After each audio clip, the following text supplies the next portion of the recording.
In this next question, we have the section B type of questions. So section B is no longer relevant in the current 2022 syllabus, but then I will just go through whatever questions that are still relevant to the current syllabus. For instance, in this question 8, we are talking about proteins, and protein chemistry is still around. So is the chemistry of amino acids, and so is the polymerization chemistry. What is the type of chemical reaction? The type of chemical reaction to form this polymer chain. We talk about amino acids that can undergo condensation in order to give you condensation polymer called proteins. So you get proteins because you have polypeptide. Polypeptide basically means many peptide bond. So peptide bond is this amide bond actually, because we get it from amino acids that have a special name called peptide bond.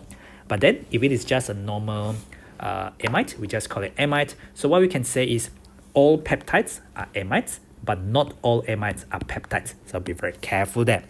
So we are not forming are we forming a polymer? Yes, we are forming a polymer, but the type of reaction is called condensation because we are forming a condensation polymer. Now the next thing is these amino acids are given as the structure here, serine and valine. So what we know is H2N, and then C, and then H and CO2H and R group. This is the general structure of an amino acid. So in serine, this CH2OH is your R group. In valine, this CH3CH is your R group. Now you want to draw dipeptide. You want to draw the val and then the SIR. So if I have the val on the left and the SIR on the right, and what is important is they want the skeletal. If they want the skeletal, I cannot draw any other thing apart from the skeletal. So what I do is, I start by drawing the val. So the NH2 wouldn't react, it's the CO2H that react, for instance. So here, I will lose the OH. I will lose the OH in my condensation. Lose the OH, and then the NH2 here will lose the H from the serine because the serine is on the other side. So I'm forming this new bond in pink. This is NH.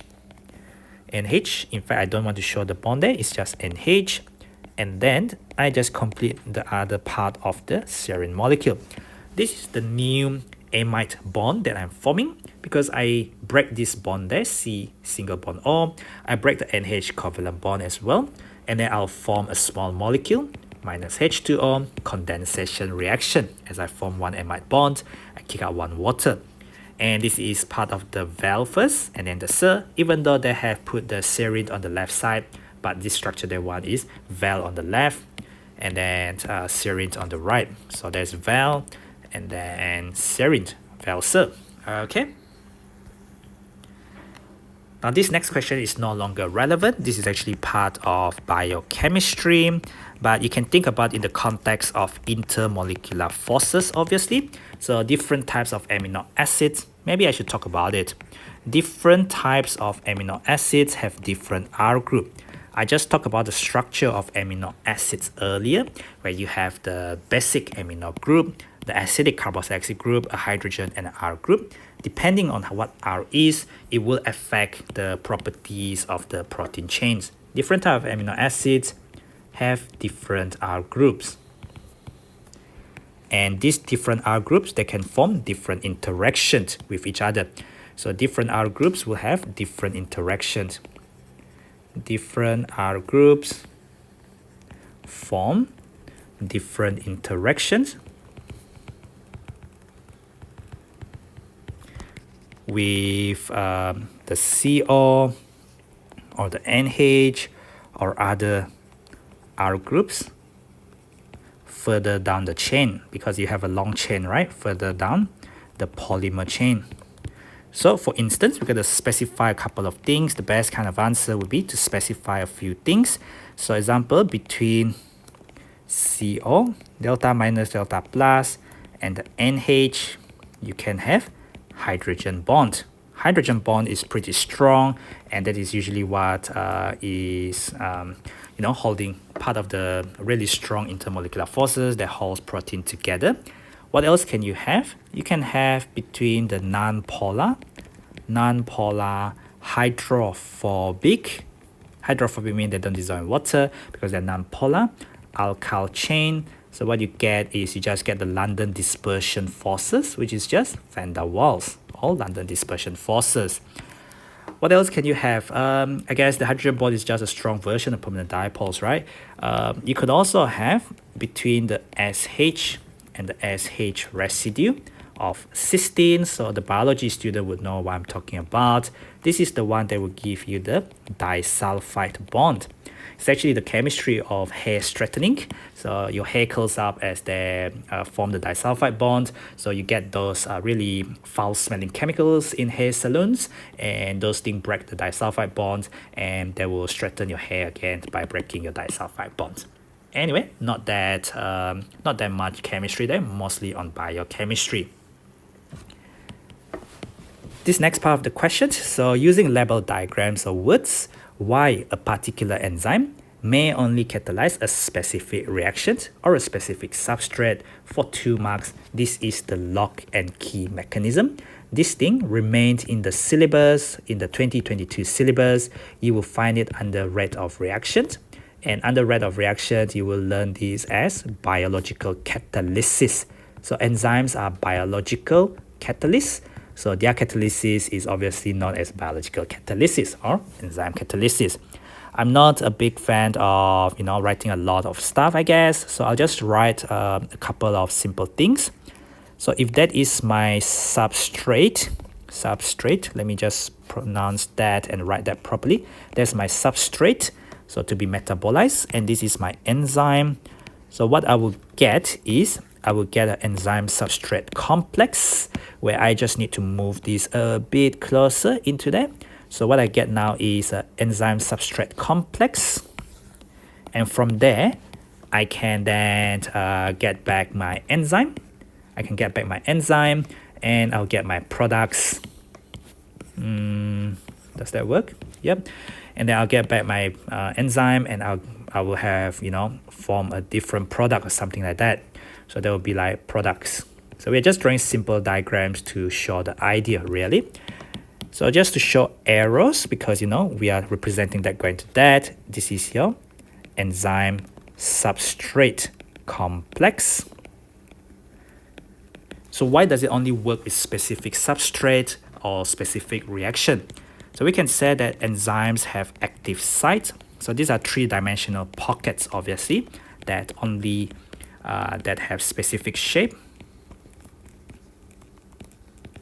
And this specific shape allowing only substrate of certain sizes, of certain complementary geometry or complementary shape. So complementary means it must match the shape. That's why it's called lock and key mechanism. Complementary shape to fit in and get metabolized or undergo a catalysis reaction or to get catalyzed. So therefore, very, very specific lock and key mechanism there. Now the very last bit here, this is non-competitive inhibition. I'm not going to talk about this. This was actually from the old biochemistry syllabus. In the new 2022 syllabus, in fact, in the 2016 syllabus, it was already scrapped out. You probably learn this in biology rather than in chemistry these days. So, it's a good thing they removed quite a lot of biology from chemistry because biochemistry has never been my strong point. Okay, so that's the end of that whole question there. This question is about DNA fingerprinting. Again, this is part of the syllabus that has been taken out, so we can skip that particular question.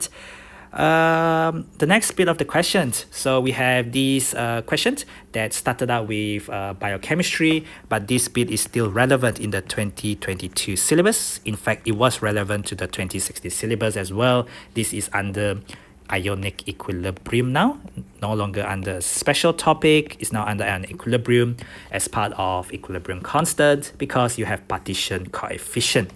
So when you have partition coefficient, KPC, so it is equilibrium constant. So that means only temperature can change its value. So it is constant at constant temperature. That's something you need to know. Representing, what does it represent? It is the solubility. Solubility of what? Solubility of a solute in 2, immiscible. Immiscible means do not mix, and these are solvents.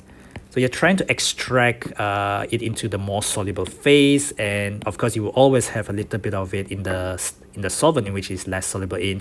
Otherwise you will not be talking about equilibrium constant, right? You'll be talking about either full infinity or full zero depending on what is on top. But you don't, you're talking about value, you're talking about equilibrium, because they don't mix. There is a little bit of the solute in each of these two immiscible solvent, and this is constant at constant temperature.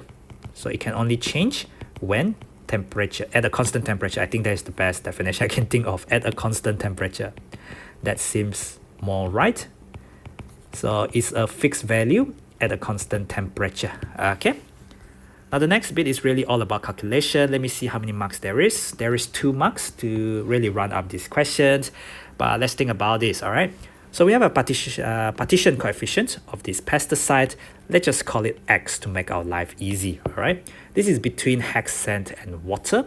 Because they mention hexane first, it's always been something that I learned from Jim Clark's Chem Guide, as well as from his excellent book on calculations for A-level chemistry. So this one is mentioned first. It will appear on the right side, on the right hand side of your KPC expression.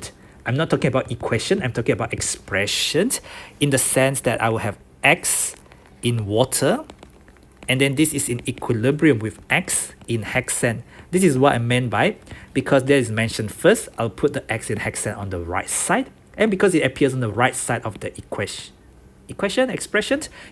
maybe I should use equation. Because it appears on the right side of the equation, I will put it on top of my KPC expression. So what is my KPC expression? My KPC expression will be the solubility of X in hexane. So what is the solubility of it in hexane? Divided by the solubility of X in water. KPC is a value with no unit based on this particular equation there. So I started out with 0.0042 gram of X dissolved in 25 cm³ of water. So 0.0042 gram, and I don't have anything there, so 0 gram. So this is initial mass. Now what do I have? I have volume of water. No, let's not talk about volume of water first. I then add in some hexane, and then that means some of it will go into the hexane. So if I have equilibrium mass, so some of it will go into the hexane. So I will have X gram. Now X gram is bad. So let's say plus Y gram. So you have Y gram now, 0 plus Y is Y. So this is how much has gone from the water into hexane. If you started with this, but you lost Y gram into the hexane layer, you're going to get 0.0042 minus Y. It's now time for your volume, because we're talking about solubility after all. We can talk about mass solubility, which is gram per volume, mass per volume, or we can be talking about mole per dm³. We don't know what the pesticide is. It's better we work in gram per cm³ or gram per dm³. I suppose it's gram per cm³ because the volume here is cm³ there. So the volume in water was 25 cm³. The volume in hexane was 25 cm³. So this is volume in cm³ there. So I guess that thing there is in gram and that thing is in gram, so I can cancel out my gram. Alright, now what do I know then? I know my KPC. This is a lot of space. It's very nice to work with when there's a lot of space. 6.0 for my KPC. So I have 6.0 equal to solubility in gram per dm³. In hexane, which is the one on the right hand side of the equation, so Y gram divided by 25, Y divided by 25. At the bottom, I have 0.0042 minus Y over 25. So just do your math and bring up that thing there. So that will become 6.0 times, 6.0 times 0.0042 minus Y, and that is divided by 25. Okay, that's divided by 25 equal to Y over 25. Because you have 25 and 25 at the bottom, what you can do is times 25 both sides, and you will get rid of that 25.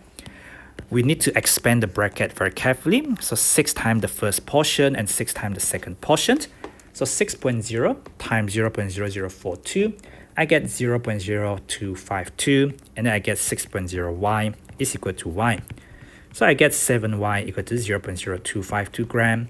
Y, which is how much have been extracted. Y is going to be the mass that will be extracted into the hexane is going to be y gram. So let this be y. So my answer really is find what is y. Y is going to be 0.0252 divided by 7. I get a very small value. This is 3.6 times 10 to the minus 3. And this is in gram. Is two significant figure enough? Well, let's have a look at the question. You are given this data, 0.0042, 1 and 2 significant figure. This KPC, 1 and 2 significant figure. The volume, I guess, 2 significant figure as well. So I guess my final answer to 2 significant figure is totally appropriate given the number of significant figure in the question there. And that's the end of that 2-mark questions and pretty much sum up the whole question, which I skipped pretty much the earlier bit of the question because they were on the the irrelevant biochemistry bit in the new 2022 syllabus.